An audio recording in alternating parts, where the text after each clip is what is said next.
अस्सलाम वालेकुम class ninth हम पढ़े chapter number 4 structure of molecule.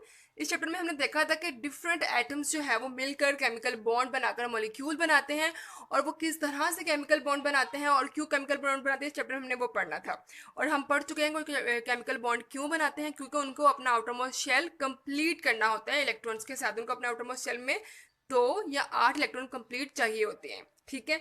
और अब हम पढ़े थे types of chemical bond. There are 4 type of chemical bonds which are ionic bond, covalent bond, coordinate covalent bond या additive covalent bond and the last one is metallic bond. Ionic bond हम discuss कर चुके थे, उसकी definition क्या थी? The bond which is form due to complete transfer of electrons from one atom to another is called ionic bond. कि एक atom जो है अगर अपना वो कंप्लीटली अपना इलेक्ट्रॉन डोनेट कर देता है दूसरे एटम को, तो वो जो बॉन्ड बनता है उसे हम कहते हैं आयनिक बॉन्ड। आज हम पढ़ने वाले हैं कोवलेंट बॉन्ड। कोवलेंट बॉन्ड में क्या होता है? कोवलेंट बॉन्ड में इलेक्ट्रॉन्स ना तो ट्रांसफर होते हैं कंप्लीटली, ना ही रिसीव होते हैं, ठीक है। इसमें जो है वो इलेक्ट्रॉन शेयर होते हैं, दोनों साइड से जो है वो दोनों एटम्स अपने इलेक्ट्रॉन शेयर करते हैं एक दूसरे के साथ और केमिकल बॉन्ड बन जाता है। The bond which is form due to mutual sharing of electrons is known as covalent bond. वो बॉन्ड जिसमें दोनों साइड से दोनों एटम्स जो है वो कंप्लीटली अपने इलेक्ट्रॉन जो है वो शेयर करते हैं एक दूसरे के साथ, उसे हम कहते हैं कोवलेंट बॉन्ड, ठीक है। यहाँ पे हमारे पास एग्जाम्पल्स हैं। इस एग्जाम्पल हमारे पास है H2, O2, Cl2, N2। ये सब एग्जाम्पल जो है ये एग्जाम्पल्स हैं कोवलेंट बॉन्ड की। NaCl की एग्जाम्पल हमने पढ़ी थी, वो आयनिक बॉन्ड की थी, राइट। H2 स्टूडेंट्स, आपको पता है कि हाइड्रोजन के आउटरमोस्ट शेल में होते हैं एक इलेक्ट्रॉन। दोनों हाइड्रोजन के आउटरमोस्ट शेल में जो है वो एक एक इलेक्ट्रॉन होंगे। दोनों का अपना आउटरमोस्ट शेल कंप्लीट करने के लिए एक ही इलेक्ट्रॉन मजीद रिक्वायर होगा, तो दोनों अपने एक दूसरे के साथ इलेक्ट्रॉन शेयर करेंगे और इनके बीच में जो अब दोनों के आउटरमोस्ट शेल में जो है वो 2 इलेक्ट्रॉन हो जाएंगे और ये हमारा जो है वो कोवलेंट बॉन्ड बन जाएगा बिटवीन हाइड्रोजन एटम, ठीक है। अब जो है हम लोग देखते हैं कि किन तरह के मतलब एटम्स के बीच में जो है वो कैसे कोवलेंट बॉन्ड बनते हैं। हमारे पास कोवलेंट बॉन्ड के भी डिफरेंट टाइप्स हैं और उससे पहले हम लोग जो है वो बॉन्ड पेयर की डेफिनेशन कर लेते हैं। The electron that pair up to form a chemical bond are called bond pair. वो इलेक्ट्रॉन्स जो कि केमिकल बॉन्ड बनाते हैं उसे हम कहते हैं बॉन्ड पेयर। स्टूडेंट्स, हमने बॉन्डिंग इलेक्ट्रॉन की डेफिनेशन भी की थी, आपको याद होगा लास्ट टाइम। जैसे कि अगर मैं आपको कह रही हूँ कि ये हाइड्रोजन, लेट्स सपोज कि ऑक्सीजन है, तो ऑक्सीजन के आउटरमोस्ट शेल में है 6 इलेक्ट्रॉन, ठीक है। तो अगर जो है उसकी हम कहते हैं कि ये दोनों इलेक्ट्रॉन जो हैं ये बॉन्डिंग में पार्ट लेंगे, तो ये दोनों इलेक्ट्रॉन जो हैं ये बॉन्डिंग इलेक्ट्रॉन होंगे और ये इलेक्ट्रॉन्स क्या होंगे? ये 4 ये होंगे लोन पेयर्स। ये इसकी डेफिनेशन हम लोग नेक्स्ट करेंगे। और जब ये इलेक्ट्रॉन एक बॉन्ड बना रहा है किसी और इलेक्ट्रॉन के साथ, तो ये इलेक्ट्रॉन्स होंगे ना, ये हमारे कहलाएंगे बॉन्ड पेयर, ठीक है। आपको फर्क समझ आ गया बॉन्ड पेयर और बॉन्डिंग इलेक्ट्रॉन्स में, ठीक है। अब हमने जो है वो बॉन्ड पेयर की डेफिनेशन कर ली कि वो इलेक्ट्रॉन्स जो कि पेयर अप होते हैं केमिकल बॉन्ड बनाने के लिए, उसे हम कहते हैं केमिकल बॉन्ड। अब बॉन्ड पेयर की बुनियाद पर जो हमारे पास कोवलेंट बॉन्ड की 3 डिफरेंट टाइप्स हैं, which are single covalent bond, double covalent bond and triple covalent bond. और क्लास सिंगल कोवलेंट बॉन्ड, जैसे आपको नाम से ही जाहिर हो रहा है कि इसमें जो है हमारा एक कोवलेंट बॉन्ड बनेगा, यानी कि 2 डिफरेंट आइटम्स जो हैं उन दोनों में दोनों आइटम्स जो हैं वो एक एक इलेक्ट्रॉन शेयर करेंगे और हमारा सिंगल कोवलेंट बॉन्ड बन जाएगा। when one electron is contributed by each bonded atom, one bond pair is formed and it is called single covalent bond. जब जो है वो एक इलेक्ट्रॉन हमारे मतलब दोनों एटम्स एक एक इलेक्ट्रॉन जो है वो डोनेट शेयर करेंगे, तो वो कहलाएगा हमारा सिंगल कोवलेंट बॉन्ड। और इसको हम रिप्रेजेंट करते हैं बाय अ सिंगल लाइन। जैसे कि अगर हम लोग बात करें हाइड्रोजन एंड हाइड्रोजन की, इसके बीच में ये सिंगल लाइन होगी छोटी सी, जो कि जाहिर करेगी कि हाइड्रोजन हाइड्रोजन के बीच में सिंगल कोवलेंट बॉन्ड है, ठीक है। अब हम यहाँ पे एग्जांपल्स देख लेते हैं डिफरेंट के कौन से एटम्स हैं वो किस तरह सिंगल कोवलेंट बनाएंगे और क्यों सिंगल कोवलेंट बॉन्ड बनाएंगे।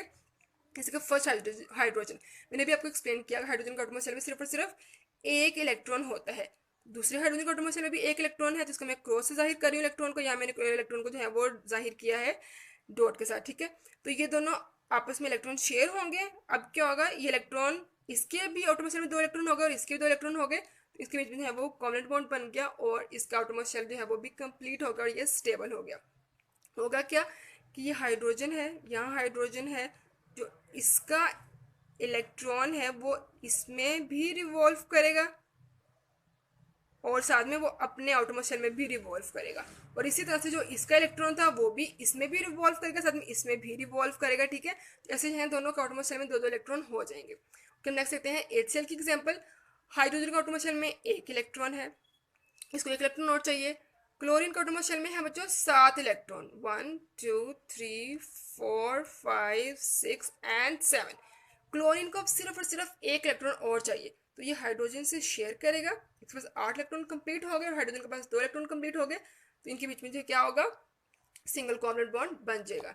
इसी तरह से क्लोरीन क्लोरीन की अगर हम एग्जांपल लेते हैं Cl2 की, तो क्लोरीन सिंगल कोवलेंट बॉन्ड बनाएगा किस तरह से, इसका आटोमोस्ट शेल में 7 इलेक्ट्रॉन है, दूसरे क्लोरीन एटम के भी सिंगल आटोमोस्ट शेल में 7 इलेक्ट्रॉन्स हैं, और ये अपना एक इलेक्ट्रॉन शेयर करेंगे। दोनों के आटोमोस्ट शेल में जो है वो 8 इलेक्ट्रॉन हो गए और ये आटोमोस्ट शेल कंप्लीट हो गया और सिंगल कोवलेंट बॉन्ड बन जाएगा बिटवीन क्लोरीन एटम्स, ठीक है। और स्टूडेंट्स CH4 कहलाता है मीथेन। अब इसका देखते हैं कैसे बनता है। कार्बन के आउटरमोस्ट शेल में स्टूडेंट्स होते हैं 4 इलेक्ट्रॉन, कार्बन का एटॉमिक नंबर है 6, 2 उसके होते हैं फर्स्ट शेल में इलेक्ट्रॉन्स, और सेकंड में क्या होते हैं, के में उसके होते हैं 2 इलेक्ट्रॉन्स, और एल में उसके होते हैं 4 इलेक्ट्रॉन्स, 1 2 3 एंड 4, ठीक है। तो CH4 है, तो हाइड्रोजन इससे जो है वो अपना बॉन्ड बनाएगा। यहाँ पे हाइड्रोजन का बॉन्ड इलेक्ट्रॉन है, यहाँ पे बॉन्ड बनेगा एक, यहाँ पे एक बॉन्ड बनेगा हाइड्रोजन के साथ, एक बॉन्ड यहाँ बनेगा हाइड्रोजन के साथ, और एक बॉन्ड यहाँ बनेगा हाइड्रोजन के साथ। अब आप देखें, इस हाइड्रोजन के आउटर में 2 इलेक्ट्रॉन हो गए, इसके में भी 2, इसमें भी 2 और इसमें भी 2 हो गए, ठीक है। तो क्या हुआ, अब ये कार्बन के आउटर में 4 इलेक्ट्रॉन थे, 4 उसने शेयर कर लिए, उसके पास भी जो है वो 4 इलेक्ट्रॉन कंप्लीट हो गए और हमारा CH4 बन गया, और ये क्या बना, सिंगल कोवलेंट बॉन्ड, ठीक है। Next students, double covalent bond. Double covalent bond की डेफिनेशन भी सेम वैसे ही जैसे हमने सिंगल कोवलेंट बॉन्ड की डेफिनेशन की है। तो इसमें क्या फर्क आएगा कि डबल है तो यानी कि एक एटम जो है वो 2 इलेक्ट्रॉन डोनेट करेगा। When 2 electrons are contributed by each bonded atom, the bond will form covalent double covalent bond, ठीक है। तो जो वो हमारा कोवलेंट बॉन्ड बनेगा वो डबल कोवलेंट बॉन्ड होगा, और इसको हम इंडिकेट करते हैं बाय डबल लाइन, यानी कि यूं, ठीक है। तो ये हमारा जो है वो ये 2 लाइन जाहिर करेगी कि डबल कोवलेंट बॉन्ड बन रहा है, ठीक है। आपको समझ आ गया कोवलेंट बॉन्ड की डेफिनेशन क्या है, जिसमें हमारे इलेक्ट्रॉन्स की शेयरिंग होती है। सिंगल कोवलेंट बॉन्ड में सिर्फ एक एटम एक इलेक्ट्रॉन शेयर करते हैं, डबल कोवलेंट बॉन्ड में 2 इलेक्ट्रॉन शेयर किए जाते हैं, ठीक है। और अब हम एग्जाम्पल को डिस्कस करते हैं। O2 स्टूडेंट्स, आपको पता है ऑक्सीजन का एटॉमिक नंबर है 8, पहले शेल में इसके होते हैं 2 इलेक्ट्रॉन और दूसरे शेल में इसके होते हैं 6 इलेक्ट्रॉन। जैसे मैं बना रही हूँ ऑक्सीजन, आउटर शेल में इसके हैं 6 इलेक्ट्रॉन्स, एंड अदर ऑक्सीजन में भी कैसे होगा, 6 इलेक्ट्रॉन्स होंगे दूसरे वाले में भी। तो इसको अपना एटॉमिक शेल कंप्लीट करने के लिए क्या चाहिए, इसको चाहिए 2 इलेक्ट्रॉन मजीद दोनों आइटम्स को। तो ये दोनों अपने एक एक इलेक्ट्रॉन शेयर करेंगे और हमारा जो है वो डबल कोवलेंट बॉन्ड बन जाएगा और ये स्टेबल हो जाएगा, ठीक है। तो ये इसका लेवल स्ट्रक्चर है। उसके अलावा हम इसको यूं जाहिर करते हैं ऑक्सीजन, ठीक है स्टूडेंट्स। ओके जी, अब हमारे पास एक और एग्जांपल है C2H4 which is ethane, which is ethene. Okay students, इसको हम लोग कैसे जाहिर करेंगे, कार्बन का आटोमोस्ट शेल में है 4 इलेक्ट्रॉन्स, दूसरे कार्बन के यहाँ पे C2 है ना स्टूडेंट्स, ये देखें आप C2 है, ठीक है। तो हम 2 कार्बन बनेंगे, यहाँ पे भी क्या है, इसके 4 इलेक्ट्रॉन्स हैं आउटर मोस्ट शेल में।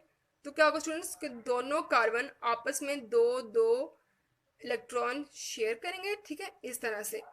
और बाकी जो 2 इलेक्ट्रॉन्स हैं वो शेयर होंगे हाइड्रोजन के साथ, यहाँ पे भी ऐसे ही होगा जी। अब देखिए हमारे पास क्या होगा, 2 हमारे पास कार्बन है और 4 हमारे पास हाइड्रोजन है। हमारा ये फॉर्मूला था ना C2H4, ठीक है। तो ये इसका स्ट्रक्चर मेरे को पता चल गया उसने कैसे जो है वो बॉन्ड बनाई है। देखेंगे डबल लाइन जाहिर करिए कि यहाँ पे डबल कोवलेंट बॉन्ड है। क्लास अगर आप देखें तो कार्बन और हाइड्रोजन के बीच में सिंगल कोवलेंट बॉन्ड है, लेकिन कार्बन कार्बन के बीच में डबल कोवलेंट बॉन्ड है। आपको बात समझ आई, ये पूरा जो है मतलब इसमें डबल कोवलेंट बॉन्ड शो हो रहा है, लेकिन सिर्फ और सिर्फ कार्बन कार्बन के बीच में, बाकी तमाम आइटम्स के बीच में नहीं। तो इसको हम सिंपली इस तरह से भी जाहिर कर सकते हैं, H मतलब अगर हम H2 लिखें यहाँ पे, carbon double bond carbon and H2, बल्कि इसको हम यूं ही कर लेते हैं, एक H यहाँ लगा देते हैं और एक H यहाँ।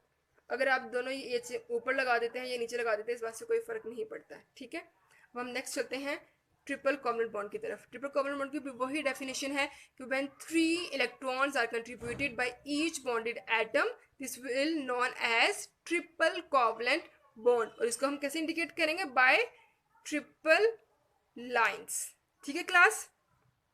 और क्लास हम इसकी एग्जांपल देख लेते हैं। हमारे पास एग्जांपल है यहाँ पे नाइट्रोजन की। आपको पता है नाइट्रोजन का एटॉमिक नंबर हमारा है 5 नहीं, 5 नहीं है, 7 इसका एटॉमिक नंबर है। 5 उसके आउटर मोस्ट शेल में इलेक्ट्रॉन्स हैं। तो क्या होगा? नाइट्रोजन 2 उसके इंटरनल शेल में इलेक्ट्रॉन्स होंगे, 5 बाहर होंगे। तो 1 2 3 4 एंड 5। अदर नाइट्रोजन में भी ऐसे ही होगा, 1 2 3 4 एंड 5। तो दोनों नाइट्रोजन हैं आपस में 3 इलेक्ट्रॉन्स शेयर करेंगे, तो हमारा ट्रिपल कोवलेंट बॉन्ड बन जाएगा बिटवीन नाइट्रोजन एटम। इसको हम सिंपली इस तरह से भी लिख सकते हैं, ठीक है लीडर्स। आपको समझ आ गया? जहाँ भी N2 होगा इसका मतलब है कि उनके बीच में इस तरह का स्ट्रक्चर बन रहा है और ट्रिपल कोवलेंट बॉन्ड बन रहा है, ठीक है। अब हम एक और एग्जाम्पल देखते हैं विच इज C2H2। ऐसे यहाँ पे क्या होगा? कार्बन कार्बन के बीच में हमारा कार्बन का एटॉमिक शेल में हमने कहा था कि 4 इलेक्ट्रॉन है, यहाँ बनाते हैं 1 2 3 एंड अदर कार्बन के बीच में भी 1 2 3 एक कार्बन। यहाँ पे क्या होगा? ये 3 अपने इलेक्ट्रॉन्स शेयर करेंगे। दोनों कार्बन आपस में 3 इलेक्ट्रॉन्स शेयर करेंगे। अब इनका एटॉमिक शेल में होगा टोटल 3 4 5 6 7 इलेक्ट्रॉन्स दोनों के, ठीक है। अभी इनको एक और इलेक्ट्रॉन की जरूरत है, तो ये बॉन्ड बनाएंगे हाइड्रोजन के साथ, ठीक है। अब क्या होगा? इन दोनों के एटॉमिक शेल में जो है इलेक्ट्रॉन कंप्लीट हो गए, हाइड्रोजन के भी कंप्लीट हो गए दोनों के। तो ये बन गया triple covalent bond between carbon atoms, ठीक है। तो C2H4 विच इज इथाइन। और इसको हम सिंपली जो है इस तरह से रिलेट कर सकते हैं, ये, ठीक है। इसका सिंपल स्ट्रक्चर है। ओके क्लास, आप भी याद रखनी है ये बात आप लोगों ने कि कार्बन कार्बन के बीच में ट्रिपल कोवलेंट बॉन्ड है, जबकि कार्बन हाइड्रोजन के बॉन्ड में सिंगल कोवलेंट बॉन्ड है। कार्बन हाइड्रोजन के बॉन्ड में कार्बन हाइड्रोजन के बीच में हमेशा सिंगल कोवलेंट बॉन्ड ही बनेगा, क्योंकि हाइड्रोजन एक साथ इलेक्ट्रॉन डोनेट या शेयर नहीं कर सकता, तो अभी सिंगल कोवलेंट बॉन्ड ही बनेगा क्लास। अब हम छोटी सी एक जो है वो एक डेफिनेशन देखते हैं लेविस स्ट्रक्चर डायग्राम की। क्लास आपने अभी देखा जब मैं आपको समझा रही थी तो मैं वहाँ पे डिफरेंट डॉट्स और क्रॉसेस लगा रही थी। तो क्या था? एक साइंटिस्ट थे लिविस जिन्होंने एटम के आउटर मोस्ट शेल में मौजूद इलेक्ट्रॉन्स को रिप्रेजेंट किया था by putting dots and crosses. तो उसे हम कहते हैं लिविस स्ट्रक्चर डायग्राम। जैसे कि यहाँ पे है CH4, कार्बन का एटॉमिक शेल में है 4 इलेक्ट्रॉन्स एंड हाइड्रोजन का एटॉमिक शेल में है 1 इलेक्ट्रॉन, जिसको मैंने क्रॉस से रिप्रेजेंट किया है। यहाँ भी मैं हाइड्रोजन के एटॉमिक शेल के इलेक्ट्रॉन्स को क्रॉस से रिप्रेजेंट करी हूँ, और यहाँ पर भी इसी तरह से यहाँ पर भी, ठीक है। तो यहाँ पे जो मैंने डायग्राम बनाई जिसमें आप देख रहे हैं कि हाइड्रोजन का एटॉमिक शेल में 1 इलेक्ट्रॉन है, कार्बन का एटॉमिक शेल में 4 इलेक्ट्रॉन्स हैं। बाय आप उसको कैसे डिफरेंशिएट कर रहे हैं? बाय डॉट्स एंड क्रॉसेस ना। क्रॉसेस को जो है वो क्रॉसेस जो है वो रिप्रेजेंट करें हाइड्रोजन के इलेक्ट्रॉन्स को, और डॉट्स हैं वो रिप्रेजेंट करें कार्बन के इलेक्ट्रॉन्स को, ठीक है। तो ये स्ट्रक्चर है, ये डायग्राम है, वो कहलाते हैं लिविस स्ट्रक्चर डायग्राम। इसकी डेफिनेशन जो है वो आपके नोट्स में आपको प्रोवाइड कर दी गई, आप वहाँ से इसको अच्छे से याद करें और समझें। और बाकी आज का टॉपिक हमारा बहुत आसान था और बहुत इंपॉर्टेंट है, आपने इसको बहुत अच्छे से तैयार करना है, ठीक है। तो गुड लक, अल्लाह हाफिज़।